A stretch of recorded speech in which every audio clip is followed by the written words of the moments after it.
Now, Africa's biggest company, Naspers, are reporting a hefty 72% rise in annual profit. This was on the back of a strong performance of Tencent, in which Naspers owns 31%.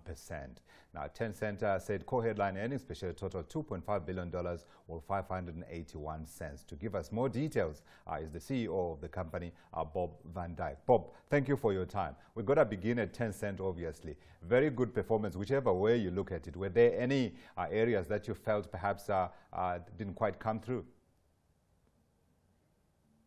No, I think we are incredibly proud of the performance that Tencent has delivered, and I think generally over the years the ability that team has had to continuously build great consumer products and build great businesses is just second to none.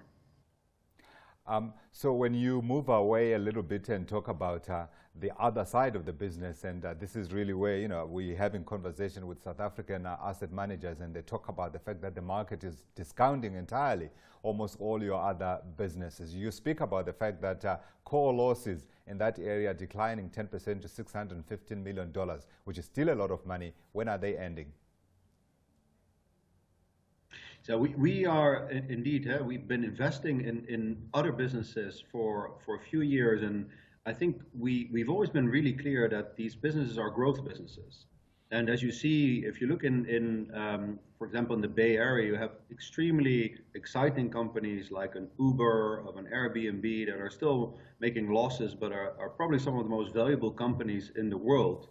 And I think, I like to think that some of our businesses are in the same category. If you take one of our most prominent e-commerce businesses is our classifieds business that has actually turned profitable this year. So we had a number of years of investment, but now that is a fast-growing, profitable side of the business, and that's the path we also see for the rest of our investments. Let's talk a little bit about where you're going to continue spending the money on. If you could perhaps just give us again an overview of the areas that you are focusing on and the amounts of money that you're spending in those areas.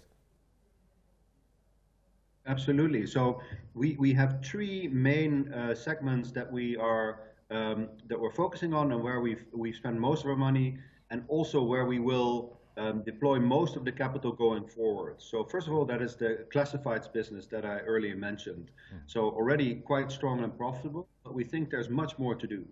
We think there's room in further verticals, for example, in the cars vertical, but also in giving people a more end-to-end experience. And we've done a recent investment in the Frontier Car Group, which I think could actually make lives for our customers much better by giving an end-to-end experience.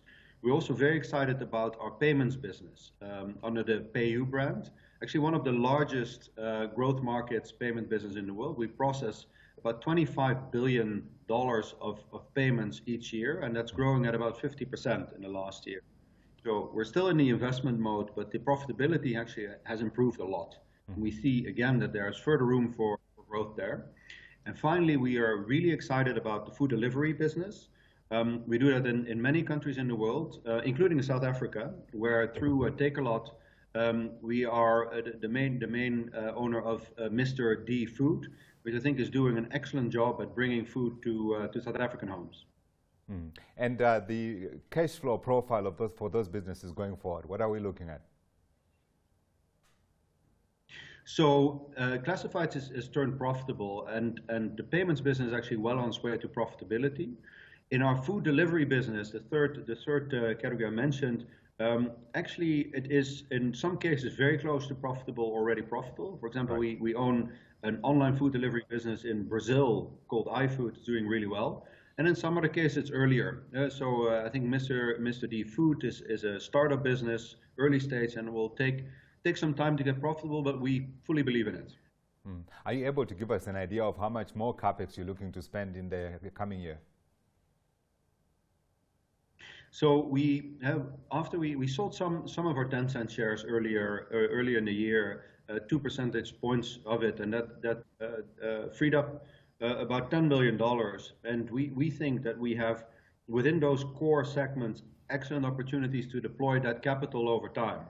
So we think we'll be significant investors in the years to come.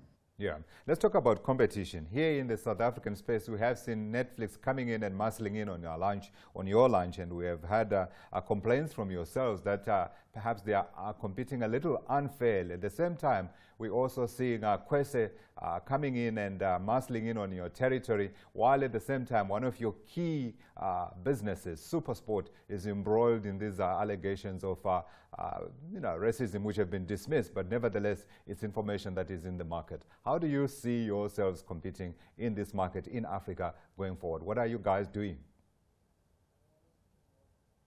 No, I think you're very right in calling out that the real competition in the video space, in the TV space, is in online, right? So I think you rightly call out Netflix as a competitor. It's a very strong company. They have a global advantage, right? They produce great series once, and then they bring them to the entire world. And they have many subscribers. So they have a great advantage, and they're a fierce competitor. And there's also local players that are doing a good job. So I think it's a competitive field, and it's getting even more competitive over time.